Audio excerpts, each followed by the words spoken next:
If you ever used GitHub or a remote server, you probably have come across the term SSH and SSH keys, and you probably wondered what is this and why do I need these keys for? So in this video, I will explain you what they are, and then we'll go through a short practical example on how to use them.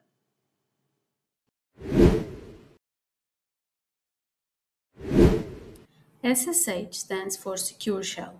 Basically, SSH is just a simple way to open a terminal on another computer over the internet. So when you are doing SSH, you're basically saying that you want to connect and run commands on this other computer, but as if it's sitting right in front of you, and you do this in a safe way. SSH is used all the time to connect to servers, to HPC clusters, to cloud machines, or even other services like GitHub. Now, obviously, if I'm connecting to another computer, that computer needs to know who I am. And there are two main ways to do that. Or we use passwords or SSH keys. Passwords work, but they are a bit annoying because you have to type them all the time, they are often reused, and they are not great for automation. That's why SSH keys are usually preferred. SSH keys comes in pairs, a public and a private key. The easiest way to think about this is with a lock and a key. The public key is like a lock, and the private key is the key that actually opens it. The first step is to create a pair of keys on your own computer. You do this locally using a tool called SSH Keygen, which comes pre-installed on most systems. The command is simply SSH Keygen -t ed25519. Here, this ed25519 is not the name of the key, it's just the type of the key, the cryptographic algorithm that is being used.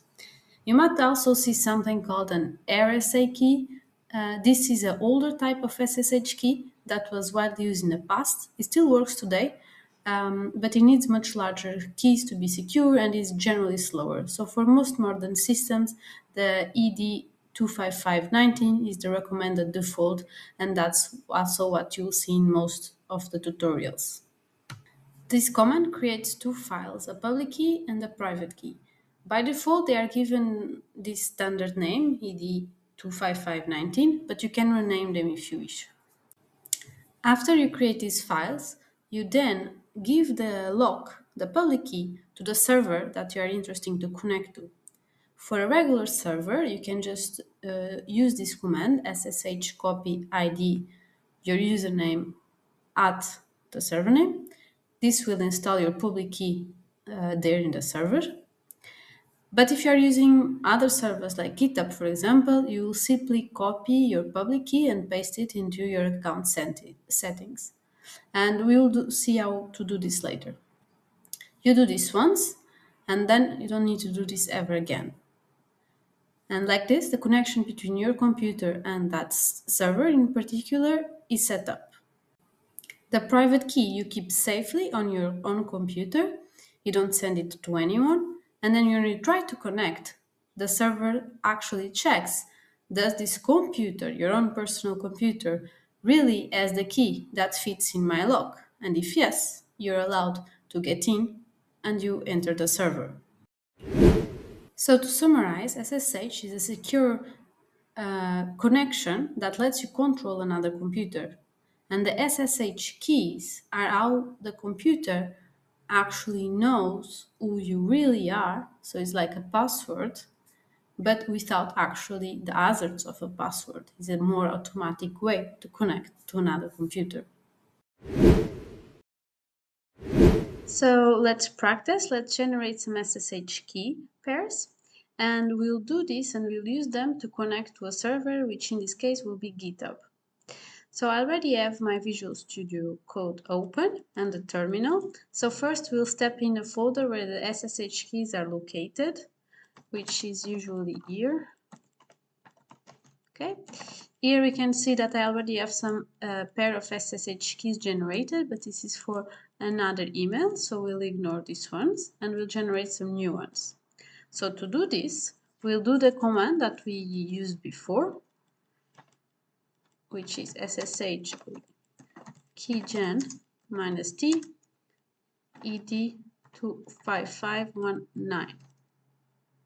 Now it's asking where do we want, with which name we want to save this key. If you just want to use the default, which is just ID ED 25519, you just press enter and it will continue.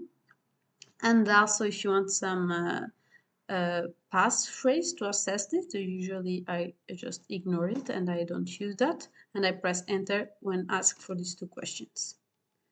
So here it is. If we look into the folder again, we have these two files that were generated, the private one and the public one, that have this default name. So now if you want to connect to GitHub, we'll send them the private, the public key. So to do this, we can see what is inside the public key. So we'll do cat ID and the pub, which is a public one.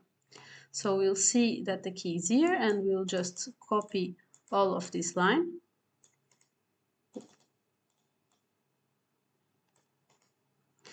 And now we'll go to GitHub, to settings. Then here on the left side, we see a tab that is SSH and GPG keys. We click, and we'll, under the sub-tab SSH keys, we'll add a new one.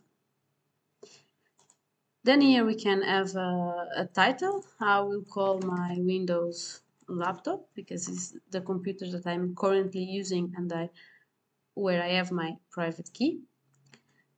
Here we'll keep this as authentication key, and here on the key we'll just copy what we just paste what we just copy from the command line, and we'll add SSH key. Et voila! So now we are connected to our account on GitHub. So then when we are trying to do something on Visual Studio Code, we will not have problems trying to clone or commit or anything, because we are really connected to our GitHub account. So I hope you liked it, and thank you for watching.